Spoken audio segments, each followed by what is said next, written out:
पेपरफुटीच्या मुद्द्यावरून काँग्रेस नेते नाना पटोले यांनी केंद्र सरकारवर निशाणा साधलेला आहे। पेपरफुटीला केंद्र सरकार जबाबदार असून यामध्ये भाजपच्या नेत्यांचा समावेश असल्याचा गंभीर आरोप नाना पटोलेंनी केलाय। दरम्यान पेपरफुटीत दोषी असलेल्यांवर कारवाई झाली असून पेपरफुटीचं समर्थन केलं नसल्याचं भाजपचे मंत्री जयकुमार गोरे यांनी म्हटलेलं आहे।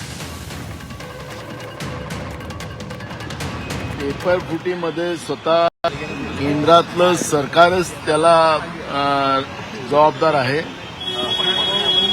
भारतीय जनता पार्टीचेच नेते या पेपरफुटीमध्ये समाविष्ट आहे आणि सीबीआय असेल की एसआयटी असेल या सगळ्या फुटीवर त्यांनी लावलेली आहे, ती त्यांचीच लोक आहेत आणि त्याच्यामुळे या सगळ्यांना वाचवण्यासाठी पण बोरांचं भविष्य खराब करण्याची जी भूमिका नरेंद्र मोदीच्या सरकारची जी पुढे आलेली आहे ती आता देशातल्या जेनजीला म्हणजे तरुणांना हे आता मान्य नाही आहे आणि तरुणांच्या भविष्यासोबत खेळणाऱ्या या नरेंद्र मोदीच्या आणि भाजपच्या सरकारला आता सत्तेतून बाहेर काढणं हाच त्याला एक पर्याय आहे।